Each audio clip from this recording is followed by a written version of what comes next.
Hello everybody, welcome back to the channel. This is the September 5th, 2025 edition of Friday Night SmackDown for this TEW Save here on the channel. I got some pre-show matches just to get some people more experience. So I had Meechin and B-Fab going up against Kiana James and Elektra Lopez just to get them, on the show because they didn't have anything actually on the show. 51 for Meechin, 24 for B-Fab, 28 for Elektra, 30 for Kiana. Also wanted to see if there were any teaming bonuses for either of these teams, but thankfully no negative impacts either, which I guess is good. A 41, not the greatest match in the world, but that's fine. After that, another pre-show match, Rey Fenix and Damian Priest. I just had them defeat Los Garza because I didn't have a match for any of these guys. No Santos Escobar on the show tonight. This is the show after Clash in Paris, so I kind of focused on those stories only in this episode, and then after this week, I'll get more people on the roster involved in the episode. But a 67, good pre-show match. Could run it back on the actual show, but maybe with Andrade instead of Damian Priest. Open the show with John Cena talking about how grateful he is that he didn't have to retire early. He says he's got more to offer. He knows that a guy like Miz shouldn't be the one to put an end to his time in the WWE. But he's interrupted by The Rock, who says he'd love to take his title back from Cody Rhodes, the WWE Championship. But he's locked in the Crown Jewel. He'll have to face Seth Rollins for the Crown Jewel Championship. So The Rock decides, what a better time to finish my trilogy with you, John Cena. And The Rock teasing a potential Cena vs. Rock 3 at Crown Jewel, as this gets a 83. Both segments were like 90, but the color commentary sucked, which is, oh well. And the low heat, I'm sure. Yeah, okay. Might have to get some better commentators. I'll have to look into that before Raw, because it's really bringing down some of these segments. First match of the night, Motor City Machine Guns facing off against the Street Profits. Last week, that segment was Shinsuke, and the Street Profits interrupted. And Motor City Machine Guns want to get some momentum back. So this match, we have Motor City Machine Guns defeating them. In 14 minutes, Chris Sabin pins Angelo Dawkins with a surprise cradle. We had Andrade distract Angelo Dawkins, Rey Fenix distract Montez Ford for a 57, which isn't great. I did protect both the Street Profits with the distractions. No, I kept them strong. And trying to get Motor City Machine Guns some momentum and keeping the Street Profits strong. Andrade and Rey Fenix distract them, which allows Chris Sabin to get the flash pinfall on Angelo Dawkins. So, not the greatest match, but it opens the show.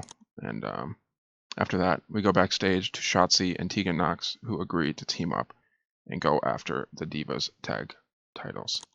As Shotzi Blackheart back in the WWE, her Punk gimmick gets a poor rating. That's not the end of the world. Let's see. Yeah, it won't be a penalty, I don't think. Obviously, Tegan Nox's gimmick gives her a bonus, which is good. But these two are going to be in the Divas tag division, and this is kind of my way of letting you know. Obviously, Tegan Nox re-debuted by going after Julia in her Anyone But Zelina Open Challenge Women's U.S. title run, and Shotzi, I'm having her re-debut here. Not going to lie, I thought I already had her do a match with Julia, but I must not have. Shotzi back in the WWE. Go 51. After that, Randy Orton confronts Aleister Black, asking if there's a problem between them. And Aleister tells Randy that he'll put him down in the ground if Randy crosses him. For a 74, just Randy Orton confronting Aleister Black. For 77 for Randy in the beginning, and then 66 for both of them, just kind of talking. Crowd loved it, even though Aleister Black was a little underwhelming. Actually, very underwhelming, but that's okay. In a poor match, Trish Stratus and Mickie James defeat the Secret Service in 10 minutes when Trish Stratus pins Piper Niven, and this is their first defense of the WWE Divas Tag Team titles. for a 60, which is better than the other match. 54 for Alba, 51 for Piper, 50 for Mickey, and 61 for Trish Stratus. You know what? I'll take a 60 for this match. It's not a great division right now. I'm hoping to get more women in and really build up the women's tag divisions and the women's divisions in general.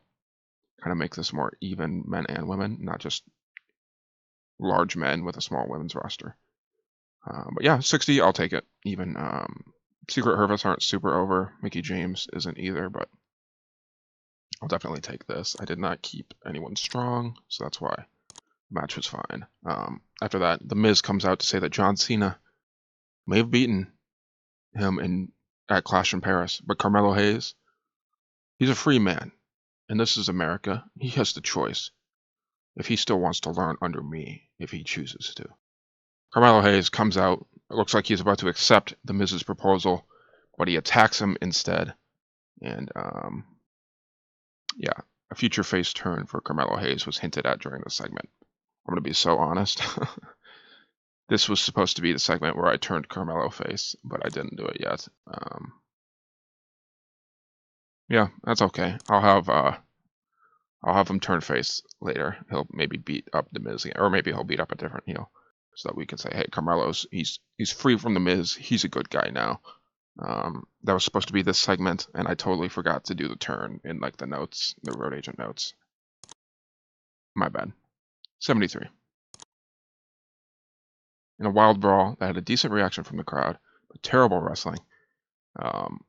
PFC, Ronda, Shayna, and Sonya Deville defeat Tiffany Stratton and the Party Girls, Katana Chance, and Kaden Carter in 10 minutes, when Ronda submitted Katana Chance with an armbar. For 48, which is not good. Not good at all. 34 for mid-30s for Katana and Kaden, 59 for Tiffy, 37 for Sonya Deville, and 50s for Shayna and Ronda Rousey. Yeah. Not great at all. Underdog gimmick for Katana Chance, rated as great. Kaden Carter, just adequate, which is fine. Losses don't hurt Katana Chance's momentum as much. But yeah, they're re-debuting. This was kind of just a match to follow up on PSC, who helped Ronda get the victory at Paris, and Tiffany Stratton fighting back, bringing out the Party Girls. It's kind of a way for me to debut them and continue the rivalry between Ronda and Tiffany, and it didn't really work, so we will not be running this match back. Maybe some better women, and yeah, let's move on from this bad match. Backstage in Nick Aldis's office, we hear Titus O'Neil pitching an idea to him. You know, we don't hear what it is quite yet, but Nick Aldis seems to be up for it. He seems to be down, so he shakes Titus's hand. So just kind of a short segment, seeing Titus O'Neil is up to something, and Nick Aldis approves of it. So a 59 for that segment. I'll take it. After that, Sami Zayn versus Solo Sikoa. This is a match for the United States Championship, and Solo Sikoa defeats Sami Zayn in 19.5 minutes with a Samoan spike, following an interference from Tala Tonga, and Solo makes his third defense of the WWE US title. For 71, great match, awesome. I did keep Sami strong just because Tala Tonga was interfering in the match, and we will potentially be running this back at Crown Jewel. Obviously, the Saudis love Sami Zayn, so it's an idea. But a 71 is still a good match, even with keeping him strong, even with an interference ending. Very, very happy with that. 72 for Sami, 57 for Solo. And yeah, great match.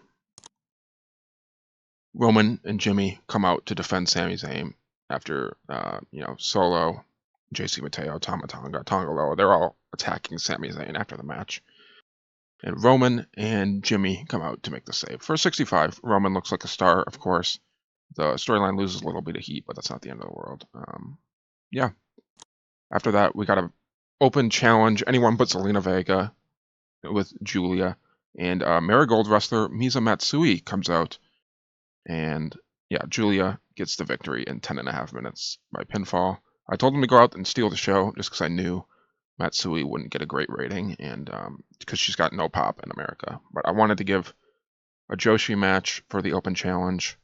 And Julia does great once again, a 66. And she seemed off her game, but her performance stood out as being good, and she got better at her gimmick. Sure. Still 33 for having literally four pop. I'm trying to click on her, but I don't think I can do that from here. She had 4 pop in the US, which obviously isn't going to help her ratings at all. But Julia, 66, very happy with that. A 55 for this match, not bad at all. I'll definitely take it. Makes her 5th defense of the women's US title. I'm sure if this match happened in real life, people would not know who this is, but it would still be a good match, so I'll take it.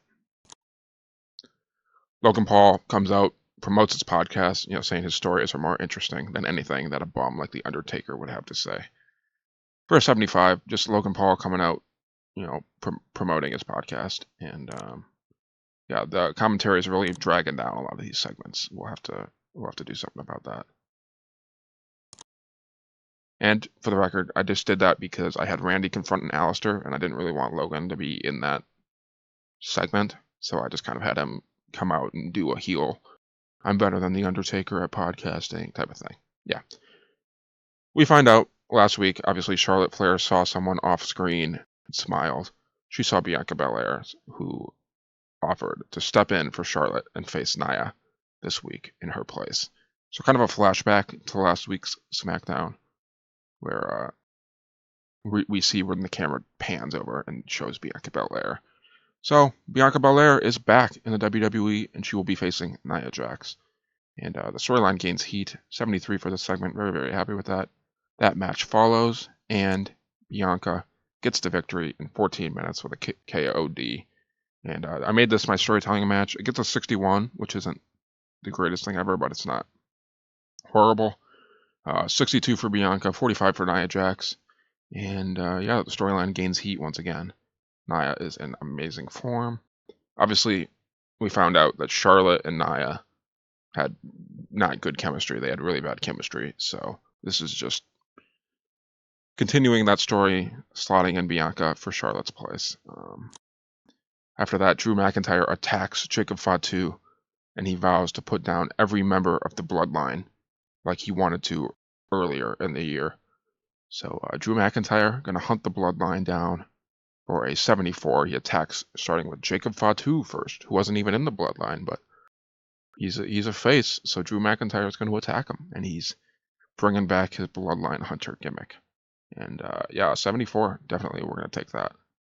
The bloodline gains heat once again. And I'm very excited to book this storyline with Drew because the real WWE was too scared to do it.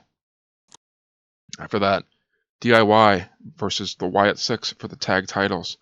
Oh man, a 55, not great, but I did keep DIY strong, and you can see there's a lot of stuff that happens. So the Wyatt Six defeat DIY in 11 minutes when Dexter Lumis pins Ciampa. After a bad miscommunication between Ciampa and Gargano, the match also had a lot of interference. Nikki Cross distracted Ciampa, Howdy distracted Gargano, and finally Candice LeRae interfered against Joe Gacy, and the Wyatt Six made their 3rd defense of the tag team titles. Ciampa got chronic shoulder pain, so injury. They do not win the title. We can use the injury as a reason that they lost to 56 for Ciampa, 65 for Gargano, 50 for Dexter, 47 for Joe Gacy. Trying to build up the Wyatt Six a little bit more. They get a really important tag team victory here. Really good victory. And you can see I put a lot of chunk in here. I kept DIY strong. I had all the interferences, everyone at ringside. This was a interesting match to book. A 55 is not good for the tag team titles, but hopefully with increased pop, these two will get better ratings in the future. And hopefully DIY don't lose too much, but we'll see. Yep, chronic shoulder pain. Thank you, Tyson Kidd, the road agent in this match. Cody Rhodes cuts a promo saying that he's ready, he's excited to continue the crown jewel tradition and face off against Seth freaking Rollins. For an 86 to end the show. He did a masterful job of improvising interactions with the crowd. He looked excellent. The commentary sucked. All right. 86. Great. Just a promo to end the show. As this show gets us a 71, which loses its pop in 17 regions. Even though we got the bonus for a wide selection of angles. Yeah, not my greatest SmackDown of all time, but either way, what matters more than the game's ratings is your ratings. Let me know if you guys did enjoy the show. If you didn't, leave some feedback in the comments below. Let me know what feuds you want to see, what feuds you want me to continue. Leave a like if you did enjoy. Subscribe to the channel to see more TEW content. I'll see you guys for Monday Night Raw. Goodbye. And just a little epilogue for this injury. For those of you curious, Tommaso Ciampa, his chronic shoulder pain will affect him for 42 days.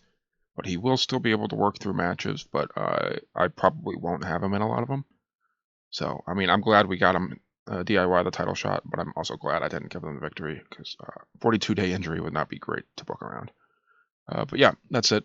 See you guys in the next episode.